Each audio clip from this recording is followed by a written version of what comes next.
about what rivalries are. Don't you never know what you're going to get. But proud of our guys. Defense, I thought, was outstanding in the game. After all the critical turnovers in the first half was critical, holding all those to field goals.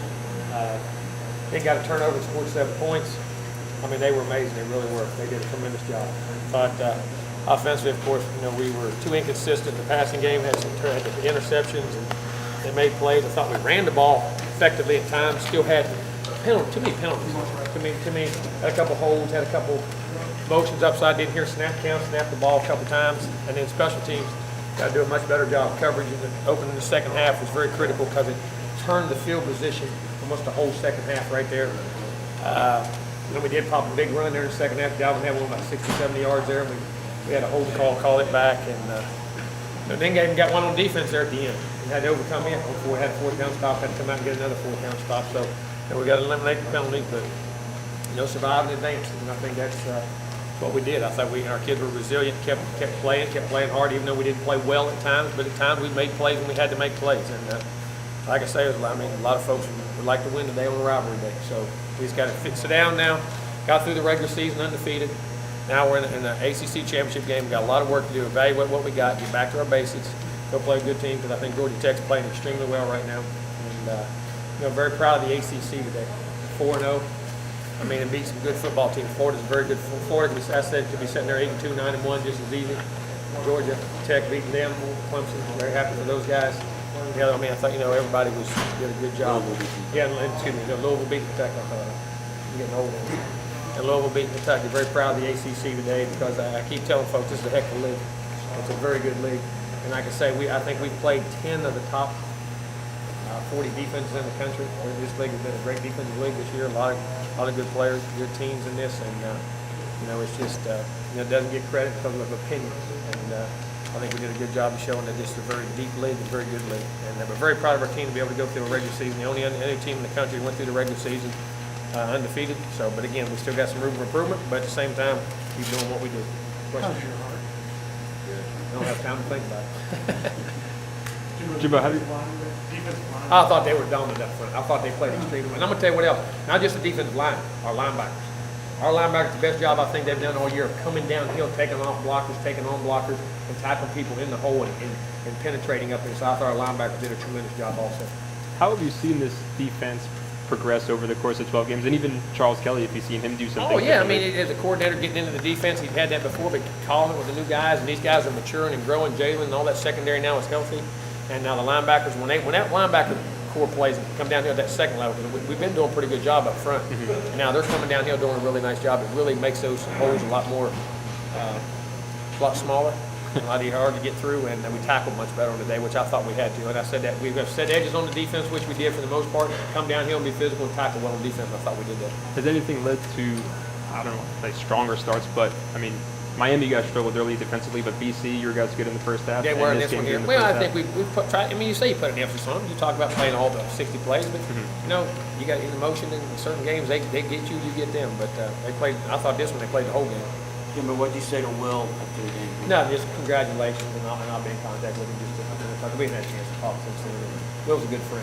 He's a heck of a football coach, and I have a lot of respect for him. And his team played the tail off tonight. He'll have a long career in this business for a long time. So we just congratulate him. He said good luck. You're on your third Gator coach. How important is consistency to our program? Yeah. I think it's very. I do because it sets the tone in recruiting. You set the tone in what your players are demanded to do, and they know what's expected of them. You don't have that turnover, and it's not only, and it goes through the whole organization because everything that touches. I say this from it's the weight room, it's the training room, it's academics, it's whatever it is. And there's been a precedent set, so everyone knows the standards and what things are. If the kids know the rules, it's amazing when they know the rules, how they'll follow the rules. When they change all the time, it's hard on those kids too. But I think everything in this world is about consistency. To me, when you want to have success, and I think that's right now we've been able to do that. I thought he played. We were trying to get the ball to him a little more at the end. And even the whole game, we had a plan. We wanted to get it to him today. I thought he blocked well. Thought he caught well. Thought he played. And then had that big catch on that drive. Right there in the second half. He played really well. I'm sorry. Going and beating the second regular season, how much tougher? Extremely. I think it's extremely tough. Much tougher. I really do, because of people, how much people work on you in the off season, how much people shoot for you, how much they lay their ears back. I mean, but it's all part of growing as an organization. You got to learn to be able to do that. But there's no doubt it's tough. Jim, on your defense in the first half, stepping up and had all those turnovers and then keeping That was the key to the game. Florida. That was the key to the game. I mean, those 3 turnovers and all became field goals. I mean, now it's still a 2-possession game, and all of a sudden, bam! Then they score. No, after one of them, they took one of them and scored. So they not only held in the field goals, they actually made it 9-7 game. We hadn't done anything on it, and the offense, hadn't done anything. And but that was tremendous. Clarence Smith made a great play there. I mean, but the whole defense in general, man, they played a heck of football. Are you concerned about Davis? No, I mean that's he had one bad game. I mean, he played maybe his best game he played all year last week. So. Hey guys, coach has Randy out in a minute. All right. I like talking. This is a big game. Jameis is often a trump card, but like you said, The trump card today was Dalvin Cook in the offensive line. I mean, he didn't have his A game. And then, see, that's why we keep emerging and finding different guys. And I mean, Dalvin, he ran for 144 yards, a true freshman against our top-ranked defense. That defense is extremely good. And our offensive line did a really good job upside running that football, blocking it in the run. any concerns with the inconsistent offense? Like Boston College, you might not get a lot of possessions. No, Boston College, I thought we were very efficient in the game. I thought we played very well. This is the first game. I mean, so just go fix and move on. There's no making. The sky's not falling. You mentioned there was a lot of progress this year than it was last year. Can you tell me the toll it takes on a head coach that when you're down, when you're up, and having... Well, it's not that. I think it's the focus of understanding, getting kids to understand how much people are coming at them. You know what I'm saying? And that you're going to get everybody's A game. But now, when success at times will breed complacency. And that's what I think we've done a really good job of as a team. Our assistant coaches, our administration, our everybody, and our players of not being complacent and still learning to battle and fight and scratch and claw and do all those things. I mean, I think our kids have done a really good job. Especially, I keep saying this, for an extremely young football team. I mean, we have an experienced offensive line and tight end. Which, other than that, there's a bunch of babies in that locker room as far as from an age standpoint, and guys. So I mean, I think that was a tremendous lesson for them to learn and be successful, and they did a really good job. Yeah, just the hair off. I mean, just trying to force a play here and there, and you get out of rhythm. So I say, anytime a ball's involved, you get out of rhythm, you try to force something. I always say this, and people think I'm crazy because I'm an offensive coach. It's easier to be good on defense consistently than it is on offense, because some days the ball don't go in the hole. Some when you're shooting it, some days when you putt it. Think about how does a golfer go 74, 64 one day. Some days the putts go in, some days they don't. Anytime you're throwing a ball, anytime you're catching a ball, the rhythm and timing when a ball's involved, it's hard. That's why, when you play defense, you got to hang your head on that. That's why I've always thought as an offensive coach, we try to be a great defensive football team, great in the special team, which we didn't play as well today.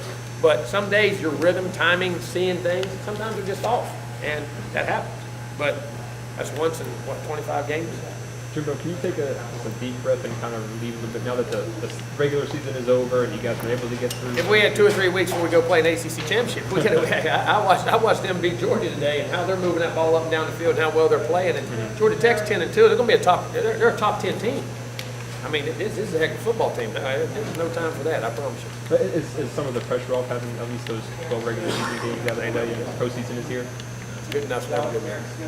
Coach, with the regular season now over, put in perspective another perfect season. Just how difficult, and do you think MSU gets enough credit for it? Well, I did say that to our players. I mean, it's the first time in school history they ever went back-to-back undefeated regular season.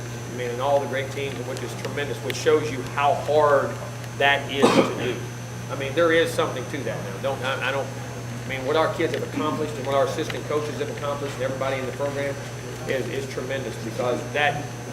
Say you go under, that just doesn't happen. You know what I'm saying? And it's a true testament to me, to our players and our assistant coaches, the ability they've done, and everybody else involved in the program. That is an accomplishment. But that's not our ultimate accomplishment, and there's a lot more we got to play for.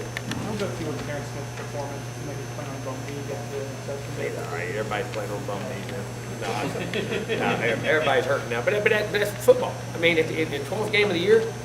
And I say that jokingly, but it is true. Everybody's sore, banged, bruised, but he did play a heck of a football game, and it was a heck of a play, man. What did that do for He was amazing, He wasn't limping when he was running down that field 90 yards. Dadgum. I ran everybody. Easy when you have a convoy. I had to put a ball in his hand and ask him to tackle something. No, I'm joking. But you get excited. But that's what guys do. They keep going. you find a way to reach down and do what you have to do, and Terrence played one heck of a football game. I don't mean to take it out of him, Joe, but he played one heck of a football game. A lot of toughness. Coach has radio. Sorry, guys. Thank you.